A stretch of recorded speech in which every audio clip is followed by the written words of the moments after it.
Assalamualaikum warahmatullahi wabarakatuh. Halo semuanya. Perkenalkan, kami dari kelompok 10. Di sini kami akan menjelaskan mengenai teori Van Hill, di mana teori ini akan menjelaskan mengenai sifat-sifat bangun ruang. Untuk materi yang pertama yaitu mengenai teori belajar Van Hill. Teori Van Hill yang dikembangkan oleh Pierre-Marie Van Hill dan Dina Van Hill-Geldolf sekitar tahun 1950-an telah diakui secara internasional dan memberikan pengaruh yang kuat dalam pembelajaran geometri sekolah.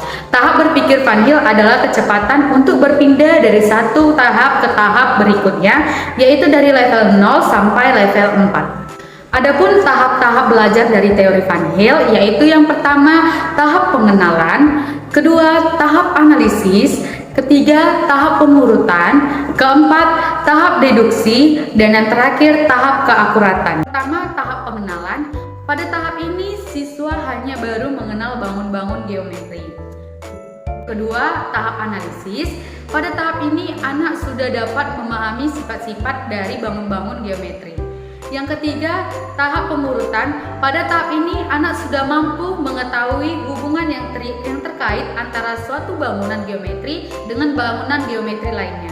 Untuk yang tahap keempat, ada tahap deduksi. Pada tahap ini, anak sudah dapat memahami deduksi, yaitu mengambil kesimpulan secara deduktif dalam pembelajaran matematika. Dan yang terakhir adalah tahap keakuratan, di mana pada tahap ini anak sudah memahami betapa pentingnya ketepatan dari prinsip-prinsip dasar yang melandasi suatu pembuktian. Selanjutnya yaitu penerapan teori Van Hill pada materi bangun ruang. Yang pertama yaitu tahap pengenalan, di mana tahap ini merupakan siswa mengetahui nama dari bangun ruang. Contohnya di mana ada kubus, balok, dan 5 segi 4. Dengan melihat gambar dan penjelasan, maka siswa mengetahui nama bangun dari bangun ruang tersebut. Tahap yang kedua yaitu tahap analisis, di mana siswa akan mengetahui dari sifat-sifat bangun ruang yang ada. Contohnya sebagai bangun ruang balok, di mana siswa akan mengetahui bahwa balok memiliki 6 sisi yang berbentuk kotak, memiliki 12 rusuk yang sama panjang, memiliki 8 sudut yang sama besar, memiliki 12 garis diagonal bidang, 4 garis diagonal ruang, serta memiliki 6 bidang diagonal. Pada bangun ruang persegi panjang akan mengetahui bahwa memiliki sifat-sifat yaitu sisi balok berbentuk persegi panjang, rusuk-rusuk yang bersejajar memiliki ukuran panjang yang sama. Setiap diagonal bidang dan pada sisi yang berhadapan memiliki ukuran yang sama panjang. Setiap bidang diagonal pada balok memiliki bentuk persegi panjang. Memiliki 12 rusuk, memiliki 8 titik sudut.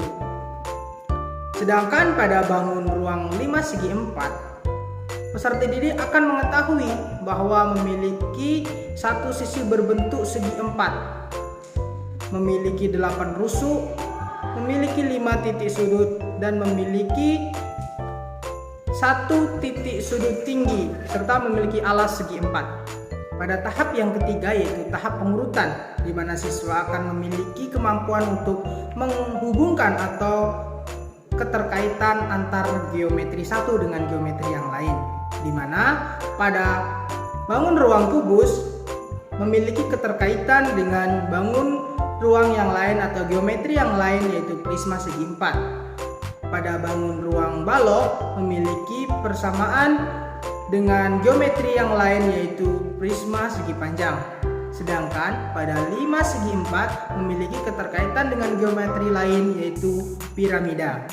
Pada tahap keempat yaitu tahap deduksi, di mana hal ini merupakan penarikan dari kesimpulan khusus dari hal yang dilihat yaitu bangun ruang, di mana bangun ruangnya adalah kubus, yaitu memiliki 6 sisi berbentuk segi 4. Hal ini dapat dilihat atau dibuktikan dengan melihat gambarnya, yaitu ada sisi ABCD, ADHE, CD, HG, BCGF, EFGH, dan sisi ABFE.